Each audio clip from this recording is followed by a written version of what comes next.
Hello everybody and welcome back, and I'm going to begin this session with a review of the various magical items that we have, which don't belong to weapons and armour, even though some are weapons. So let's just go through this list. This was inspired by a comment by GM Zeppelin last time, where he reminded me that the Rings of Protection also offer a +1 to saving throws. I had completely forgotten this. It didn't make a difference in the last gameplay, as the only person who failed the saving throw is the only person without a ring, and that is Liz. We have 4 Rings of Protection. They have been a fairly common treasure throughout the... oh god, how many adventures have we been on? We've got 2 Rings of Fire Resistance. I can remember one got picked up in Blizzard Pass, and I can't remember where the other one came from. We have a Rope of Climbing, which I think came from Horror on the Hills. We have an Amulet of ESP Protection, which Carrick is wearing, and that's quite a recent find. Now we do have a range of magical weapons, and we have found some that have extra abilities. We have a normal sword +2. Sylvia uses that, but it also has a Cure Light Wounds once a day on it. We have a sword +1 with Detect Invisibility once per day. Stephen is currently using that. We have a Warhammer +1, but it also has +2 versus the undead, and I will have to remember that one. And we've picked up at least 5 arrows +2. When it comes to wands and staves, we have 2 staves of healing, and each of them has 1 charge per player per day. So that would total up to 12 charges of healing. We have a Wand of Magic Detection, which began with over 40 charges and has been used several times to detect anytime we find a stash. And we also have a Wand of Enemy Detection with 9 charges, which I have yet to use. I really should read up on that.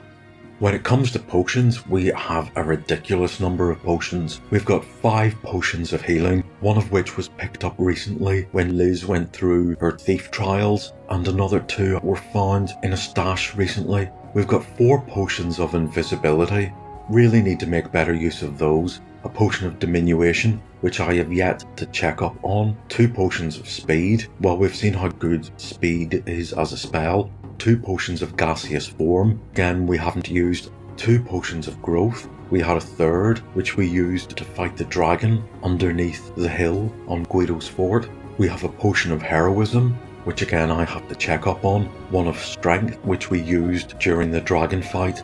A potion of animal control, which I guess does what it says on the label. And we have a potion of clairvoyance, which I have to again check up on. We also have 2 potions of delusion. These are fake potions which look like they have other abilities, and it is up to me, the DM, to roll for the fake effect randomly so the party believe that's what they have. We also have 2 potions of holy water, which again I need to read up on. Right, when it comes to scrolls, we have 1 mage scroll that has fireball on it, and Sylvia is keeping that for when she turns level 5. We have 2 scrolls with Cure Light Wounds on them, 3 with hold on them, a bless, silence, a resist cold, striking, and a neutralize poison. So when you look at the amount of healing we have, the potions and the scrolls are one-time use, but we have got a lot of 1 use per day things as well. The party is in a much better shape than I give it credit for. We might actually start guzzling some of these potions to take on some stiffer encounters. Well, I hope that was of some use. So let's get back to the adventure, and when we left off, the party had just killed an ambush of about 17 gnolls, and they were being pursued by about 30 more and a couple of ogres, and in the distance there was a troop of probably another 100, so we have to get onto healing post haste. Right, so the party are about here. The burial mound was about here, and after the party ransacked it, they made off. They rested, and then they were ambushed by another set of gnolls. Whilst they rested, they noticed a massive horde of gnolls had discovered their burial mound had been violated, and there's an army after us. There seems to be a small breakaway group which is chasing the party, which consists of about 30 gnolls and an ogre. Each of these hexes is 2 miles, so if the party are here when they got ambushed and it's about 10 o'clock, they're going to have to go 1, 2, 3, 4, 10 miles, which will take them into the evening to get to about here where the valley ends in a waterfall.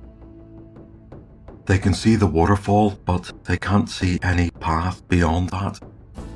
Okay, let's actually begin this session with a weather check. It's the last day of Yarthmont, so we're coming well into summer. And the weather is good. It's slightly cloudy day, very still wind, which should be good for archery, and it is warm. Right. I'm going to use the Staff of Healing on Malin. Well, one of the Staves of Healing. He gets an extra 6 points. He's up to 9. He needs another 5 points, and he will probably get a 3 or a 4 on average, so I will give him the other Staff of Healing. Whoops. Look at that. He gets a 6. Okay, he's up to full health. Bit overkill. Better overkill than killed. So that is Malin with Staff of Healing. I'm going to do the same for Donard. Sweet. He is up to 37. And will I get him up to 42 or try? Yes. That's plus 4. He's up to 41. As good as definitely Carrick, who has 21 out of 32. Okay, rather pathetic dice rolling on my part, but it has done the job. He's up to 28, and I will give him the second dose. Okay, he is up to 31. Okay, what are we going to do? Well, up ahead, the party see that this path narrows and it drops off into a cliff, and there's a waterfall that comes down from above into the river. And here we have an illustration here, and there's a doorway that can be seen leading up into, well, darkness. We could get trapped in there, so we have a problem. We don't want to be trapped in whatever this cave is with whatever is in the cave, whilst having a pursuit of 30 gnolls and an ogre about half a mile behind us. Right, what are we going to do? Actually, the path can't develop into a cliff because there's a river at the bottom of it. Okay, when I said the path falls into a cliff, it rises up and leaves the river below it. So there is a bit of a drop into the river, and Sylvia says she has an idea. What she is going to do is she is going to create a phantasmal force which looks like a rockfall has occurred, which will create a massive chasm in the path so that anybody pursuing will think the path has collapsed. There is a problem, because as soon as Sylvia moves, this phantasmal force will disappear and anybody pursuing will realise it was a trick. So we have to deal as much damage as we can before they realise they've been duped, and this collapsed bit of path is a fake. It's actually 31 gnolls because there is a gnoll leader. Right, well, let's see what we have in terms of spells that we can cast. If Malin had memorised Fireball, this fight would be over almost before it started. That is not what he has memorised. He has memorised Haste and Invisibility. Donard still has Strike. We have a scroll with striking on it. Right. He's got a Bless scroll and a Hold ×3. That won't protect against everything. What to do? Okay, I think I will draw this up to show you what I mean. Right, I hope this little sketch makes it a bit clearer what I mean. And this is the doorway, and this is the waterfall. Our party are here on the path. Malin is well at the back, and Sylvia is out of range too, and she's going to create a phantasmal force of the path collapsing into the river, and that's the gnoll horde over there. Now whilst she is doing that, we have a chance to do our own stuff. Right, we're going to do a lot of missile fire, but at some point we are going to have to revert to melee and make this illusion vanish. Right, so let's use up some scrolls. For start, Malin can cast Shield, and then he can cast Haste. Donard can cast Bless from a scroll, and he can also cast Striking as a spell on Carrick. Whether or not he wants to use the Striking scroll on himself Yeah, I think he will. This is the biggest horde that we've ever encountered. Plus, coming up the hill behind them, there are 3 other ogres with 10 more gnolls in tow, and they will catch up with us. So he's going to also cast Striking from the scroll. Okay, now by the time all that happens, the gnolls will have closed some distance. They have spears. Spears are ranged, and for a spear, the long distance is between 40 and 60, medium is between 20 and 40, and short range is anything below 20. Right, Carrick's crossbow is 180 feet, Sylvia's longbow, which she is not using because she's concentrating, is 210. Liz's shortbow is 160 because she gets an extra 10 feet from training. That really won't come into play in this fight. Stephen has a short bow as well, and Donard has a sling, and he gets an extra 10 feet range for training, and he uses a 1d6, plus he's got striking upon himself. So when it comes to combat, the gnolls move 30 feet per round, so the party have about 5 rounds to shoot the gnolls before they close distance. Right. So it's a shame Sylvie is concentrating, as she has the best long-ranged weapon, but this chasm is around 45 feet across, which means the gnolls will constantly be firing into long range. But as soon as they get to within 180 feet, Carrick is going to have a go. So this is round 1, and it's us, and the gnolls are within 180 feet. So Carrick gets 2 attacks. There is a haste on, and he also has striking. The striking spell does not mention that it is melee only, so I'm going to assume it is also for range. So with 30 gnolls at 8 hit points each, he misses with the first attack. Now there is a bless spell as well, which at this range will negate the -1. His second attack, he misses. Great. So in the second round, the gnolls close up to 150 feet away. That puts them in range of everybody. Well, we only have 4 attackers, so let's do all that again. So let's do Carrick, who hits with the first attack, and he does 4 plus 1 for the bless is 5. His second attack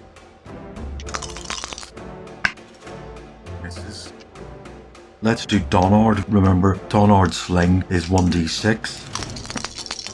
He still hates sling. Nonetheless, he misses. With his first attack. And he misses with his second attack. This is not going well. Why didn't we have Fireball? Remember, both Donard and Carrick have striking, which is why they use 2 dice. Let's see what Liz can do with her 2 shots. And she misses on both. This is terrible. And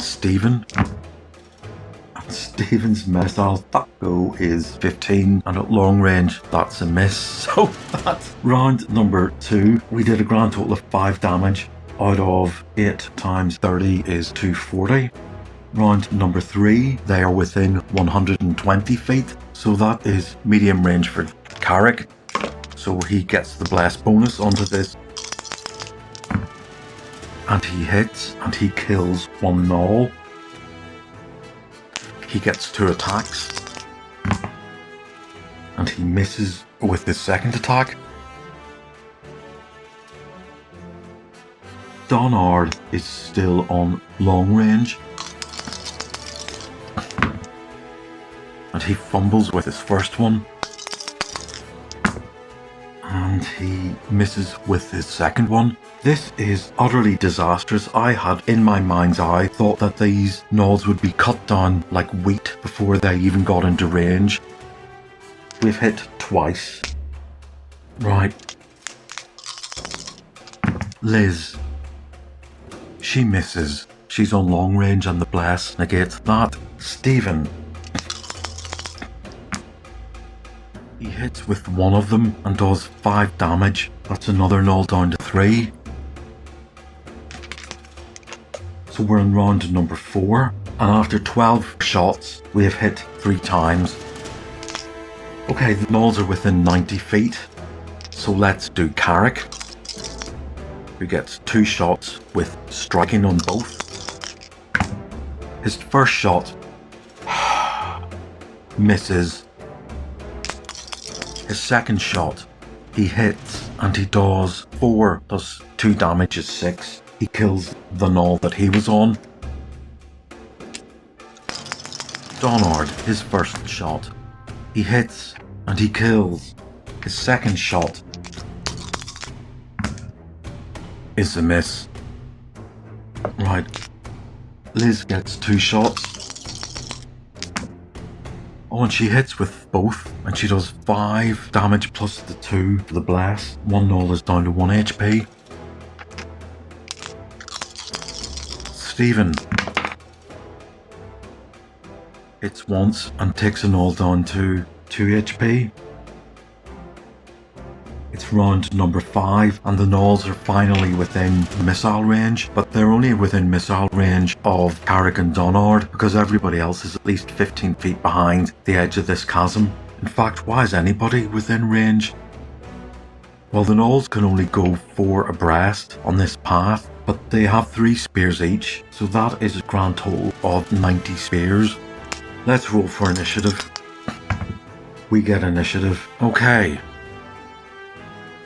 Let's do Carrick.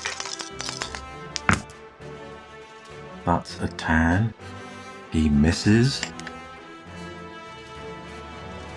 That's a hit. Gets +1 for the blast is 10. +1 for short range is 11. His missile Thaco is 16. They have AC 5, so he hits one. Kills it. His second attack is a miss. Donard with his first attack hits and does 2 plus 5 is 7. It's another gnoll down to 1. I forgot, was that his first or second attack? Let's do Liz's 2 attacks. Well, she hits. Are they within short range for her? Doesn't matter, that's a 9 and that's enough to kill. And this is enough to bring one down to 3 HP. What can Stephen do? Well, Stephen's missile Thaco is 16. He's on medium range. He hits and kills one that he was on. Okay, and we'll do their round. I think for the sake of convenience and speed, I'm going to do 4 abreast. Okay, I'm just going to have a tally of the spears that they throw. So there's going to be 2 on Donard. Both miss. 2 on Carrick miss. So it's round number 6. And it's mutual. I'll do them first. 2 on Donard, both miss.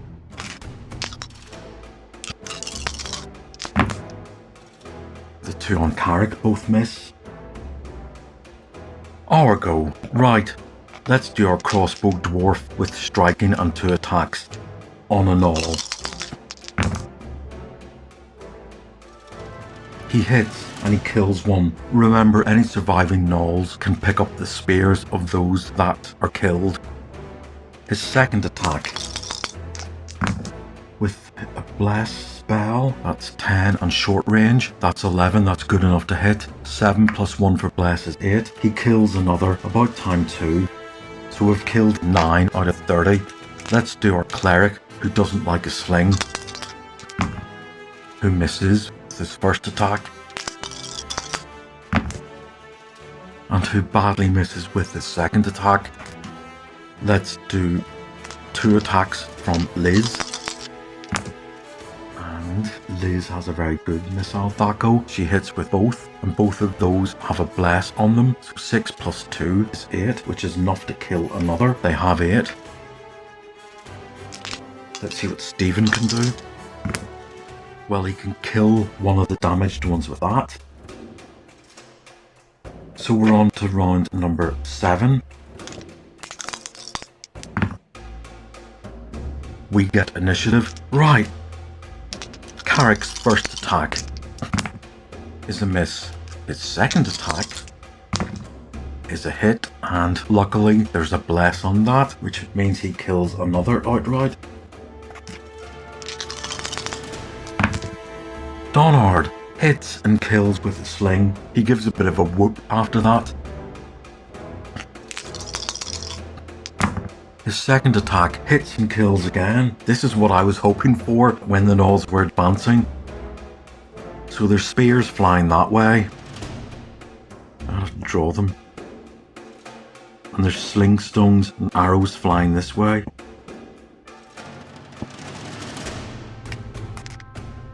Right, let's do Liz with her 2 attacks. Right. No. Both of those miss. And Stephen. Well, this one hits and kills another damaged one. So we've gotten rid of 14 of them. It's there go, the 2 on Donard. Right. Their Thaco is 18, that's a miss. And they're in long range, they need a natural 20 to hit. 2 on Carrick, both miss. So we're on to round number 8. And they get initiative, we'll do that again. Both miss. Sugar. Hold on. That one hits Carrick for 1 point. He's down to 30. No, for 2 points. Sorry, forgive me. They do +1 damage. Okay, let's keep going. Okay, this fight went on for quite some time. We left at round number 8 and we're going to come back at the end of round number 12. So 12 rounds at 10 seconds per round is 2 minutes. So even though it was quite a lot of dice rolling, the gnolls have taken 2 minutes to get themselves together and to work out what to do. I'm going to leave this session here because I did record what happens next, and when I reviewed it I really did screw it up, so I'm going to have to replay it. So the way we will leave things is this party of gnolls is fed up getting shot at and doing little in return.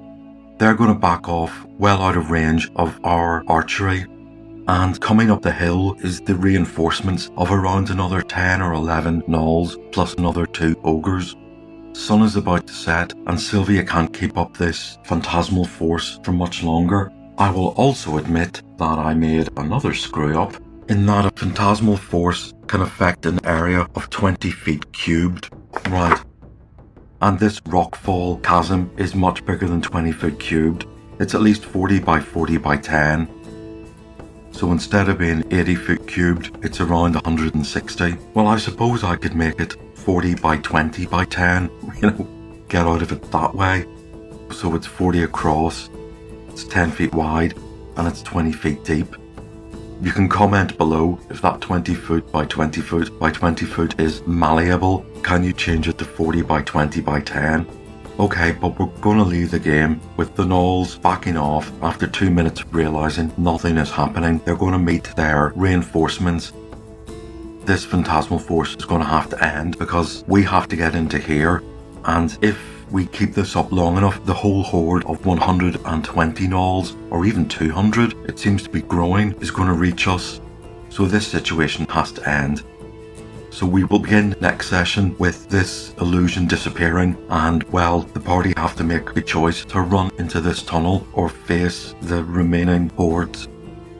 Okay, so I'll see you next time.